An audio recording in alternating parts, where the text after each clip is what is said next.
I'm going to do a part 2 to the video of how to adjust your material prices, okay? There was a couple things I thought were gaps that I left out. So, just for practice, why don't you go ahead and just click the home button, come back here and start over just for an exercise, okay? Again, I already did a part 1 of this video to how to adjust prices. I just want to show you a couple more things. So to adjust your material prices, you go down and click on Vendors and Vendor Catalog.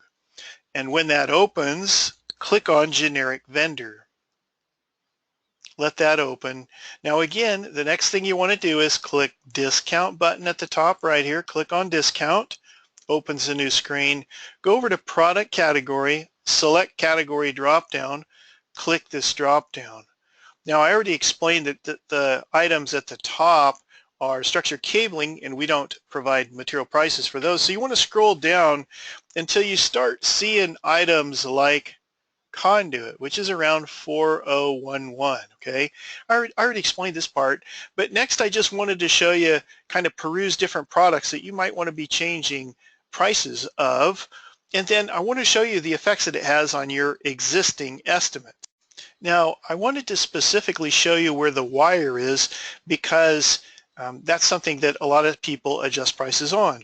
So just keep scrolling down here until you see copper wire. See it there, 4051. Now I'm explaining this and it's kind of Greek to you to start with, but when you've done this a few times, you really do fly through the process.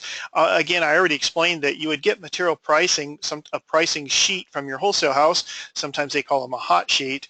And you would come in here and adjust prices on different items. So now I'm going to click on copper wire. And when I do, it'll populate copper wire on this page. Now this is quite extensive and you want to make sure you do this correctly. Now again, as I already explained this page, you go in and actually just adjust the net price over here on the right. You'll set that price to what your price is.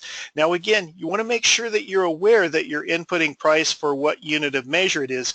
Wire is priced per 1,000 feet typically, so it shows the Roman numeral M here, indicating that it's per 1,000 feet, okay? So over here you see the different sizes. Now you have to be careful with this because it kind of jumps around. What I mean by that is it puts 12 stranded and solid at the top, and then it starts at smaller wire here. See that? 16, 14, I'm over here, 10, and on up.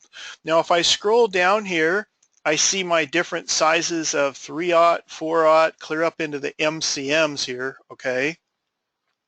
And keep on scrolling down, again, different sizes. Again, it starts with 14 THHN solid. Now, if you guys don't use solid wire, you don't have to go in here and price it, okay? If you do, you would want to. Okay, so you just find, again, the item you're looking for. You go over here and change the price that your wholesale house sells it to you for, and then eventually you're going to click Save at the top. I'm just going to scroll down here and look at this with you. Again, there's different sizes of wire. This gets quite extensive. Now, what I wanted to go to was our bare copper wire. It's down at the bottom here, okay? So I scrolled clear down to the bottom to get to the bare copper wire. And then they have different sizes, 6 and 4 and 2, clear up to 4/0, okay? So again, you would go over here and adjust the prices. Again, since this is quite detailed, just be careful you're pricing the right item with the right price. When you're all done, you're going to go up to the top here and you're going to click Save. And when you click Save, you'll see the screen flash indicating that it's saved. See that? It's flashed right there. Now, I want to explain the effects of this, okay, real quick. Now, what that means is if you would go and adjust the material prices, then any new estimate that you create from then on will have that updated pricing. However, if it won't automatically, let me say it this way, it won't automatically update your existing estimates, okay? If you want to update the price in your existing estimates, I want to caution you about something, okay? Now, I'm just going to go into my estimate list. I use this for training only, so I'm going to just click on an estimate that I have in here for purpose of explaining something to you. Look, if I already bid this job, if I already estimated and bid this job, I would not want to go back in here and adjust or update the material pricing unless okay, well, let me back up. I wouldn't want to adjust the pricing in here because it'll change the price of my estimate. So if I bid it at a certain price, I would not come back into an existing estimate and update the price if I've already if I've already submitted a price to for this project. Okay, I hope I made sense on that.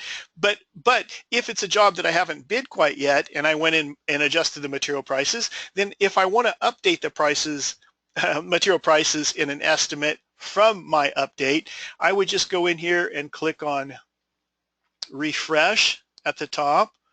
I would select material cost. And again, when it gets done spinning here, it actually is going through and it's updating the material prices based on the changes that we made in the material catalog, okay, or the product catalog costs. So it shows that they were repriced, and then that's the end of the story there. So I wanted to show you that. Again, part 2 of this. Call us if you have questions, or text us or email us, okay? All right, take care, best success.